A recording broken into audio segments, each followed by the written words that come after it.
कुछ नहीं गुंजन, बस यही। कोई तो बात है, मुझे बताइए, मैं हूं ना भाभी। आप मुझे अपनी ननद नहीं छोटी बहन समझिए। निक्की अपने आंसू पोंछते हुए कहती है।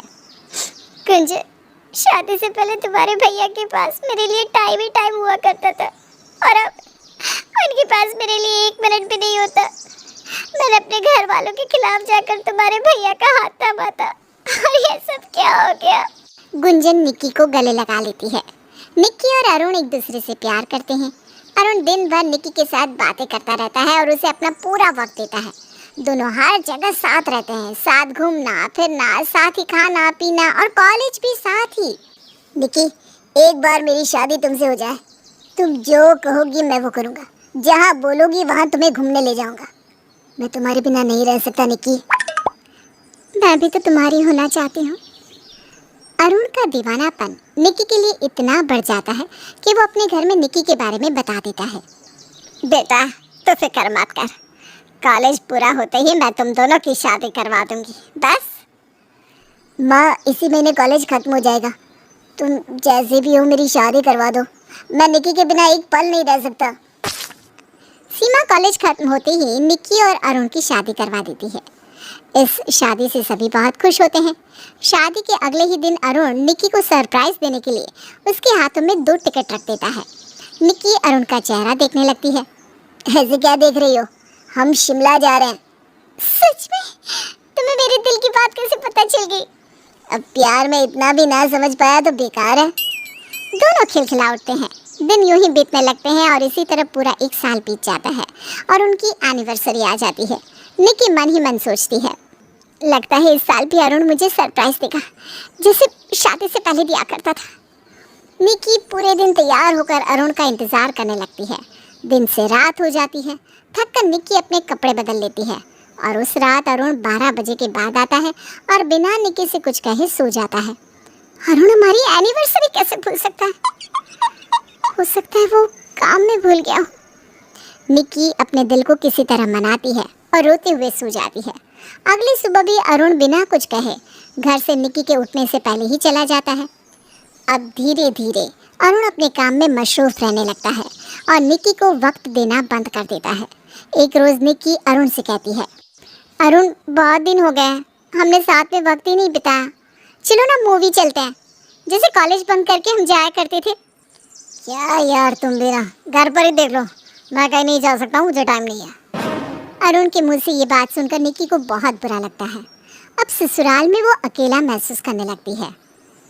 कहीं मैं अरुण को गलत तो नहीं समझ रही हूँ?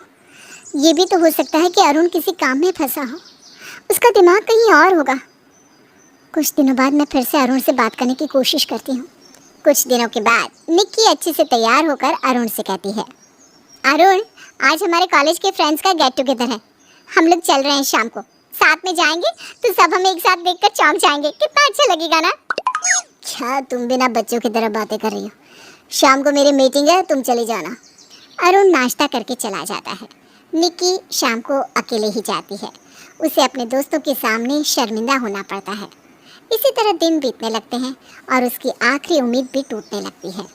अरुण ना ही निक्की के साथ कहीं जाता, ना ही उसे घर में वक्त देता।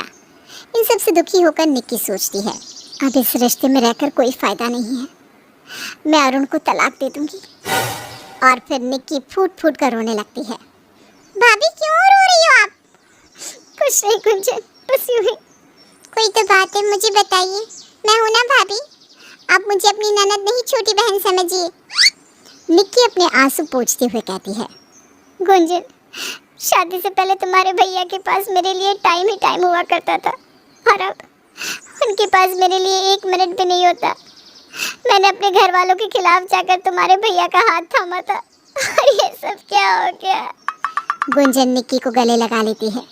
हम दोनों ननद भाभी मिलकर रोज मजे करेंगी, आपको अब इस घर में अकेला महसूस नहीं होगा, ये मेरी गारंटी है।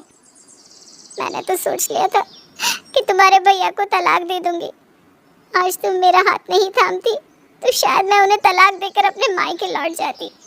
भाभी, अब इसकी जरूरत नहीं पड़ेगी, चलिए झट से तैयार हो जाइए, हम दोनों मूवी चलते हैं। दोनों ननद भाभी तैयार होकर हाथों में हाथ डालकर मूवी देखने चली जाती है। मूवी देखकर दोनों शॉपिंग करती हैं और सुबह से निकली शाम को घर आती है। बड़े दिनों के बाद निक्की के चेहरे पर खुशी झलकती है। घर आकर निक्की भी बहुत थक जाती है और अरुण का इंतजार किए बिना ही सो जाती है। निक्की को सोया देखकर अरुण को अच्छा तो नहीं लगता। आज मेरे आने से पहले ही निक्की सो गई, मेरा इंतजार भी नहीं किया।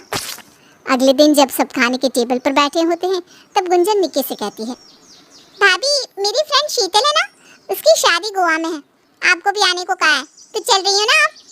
गोवा? हाँ हाँ मैं चलूंगी ना, मजा आएगा। अरुण उन दोनों के चेहरे को देखता ही रह जाता है। निक्की अब अरुण को ऑफिस का बैग तक नहीं पकड़ाती। वो गुंजन से कहती है, गुंजन गोवा के लिए गोवा जैसे कपड़े चाहिए होंगे ना हमें, चल मुझे तो बहुत सारी शॉपिंग करनी पड़ेगी। हाँ भाभी शॉपिंग तो मुझे भी करनी है। निक्की और गुंजन शॉपिंग के लिए निकल जाते हैं। दोनों पूरा दिन शॉपिंग करती है और रात में आकर दोनों अपने पैकिंग में लग जाती है। भाभी शादी वाले दिन ना मैं ये पिंक लहंगा पहन लूंगी, कैसा लग रहा है? हाँ हाँ पहन ले, तेरा भी रिश्ता शीतल की शादी में पक्का ही हो जाएगा। क्या भाभी आप भी ना अपनी शादी वाला लहंगा पहनना, मजा आएगा, फिर हम दोनों साथ में सेल्फी लेंगे। शादी होते ही हम निकल जाएंगे घूमने के लिए। निक्की अपने पैकिंग में बिजी हो जाती है और अरुण से बात तक नहीं करती। अगले दिन दोनों सुबह फ्लाइट से गोवा के लिए निकल जाती हैं। खूब मजे करती हैं। इस तरह एक हफ्ता बीत जाता है। उधर निक्की और गुंजन बहुत मजे करती है और इधर अरुण को निक्की की कमी महसूस होने लगती है।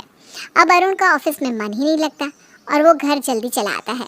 उसकी निगाहें हर तरफ निक्की को ही ढूंढती रहती है। पता नहीं निक्की कब आएगी। ऐसा क्या है गोवा में जो उसे इतना मन लग रहा है वहाँ? एक हफ्ता भी बहुत होता है, अब तो आ जाना चाहिए उसे। अरुण कश्मकश में गुंजन को फोन करता है। गुंजन माँ अकेले कितना काम करेगी, अब आ जाओ, कितना घूमना है? बस कल पहुँच जाएंगे हम भैया। निक्की के पहुंचने की खबर सुनकर अरुण को थोड़ी शांति मिलती है। अगले दिन शाम को निक्की और गुंजन घर पहुंचते हैं और अरुण भी निक्की को देखने के लिए ऑफिस से शाम को ही घर आ जाता है। निक्की को देखते ही अरुण को शांति मिल जाती है और वो निक्की से बात करने की कोशिश में लग जाता है। मैं पिज्जा ऑर्डर कर देता हूँ, तुम लोगों को भूख लग रही होगी ना? नहीं नहीं भैया मुझे तो नहीं खाना। अरे तुम्हें नहीं खाना तो क्या निक्की को भी नहीं खाना? मैं ऑर्डर कर रहा हूँ। निक्की अरुण से कुछ नहीं कहती, वो अपने कमरे में चली जाती है। थोड़ी ही देर में पिज्जा आ जाता है। अरुण पिज्जा को कमरे में ले जाता है जहाँ निक्की नहा धोकर बैठी थी। तुम्हें पिज्जा बहुत पसंद है ना? तुम्हारी पसंद का ही ऑर्डर किया है विथ एक्स्ट्रा चीज। अब मेरी पसंद बदल गई है अरुण। इतना कहकर निक्की सोने चली जाती है। अरुण फिर उसके पास जाता है और उसके सिर पर हाथ घुमाने लगता है। मैं बच्ची नहीं हूँ, छोड़ो, इन सब की जरूरत नहीं है। ये क्या कह रही हो तुम? वही कह रही हूँ जो तुमने कहा था।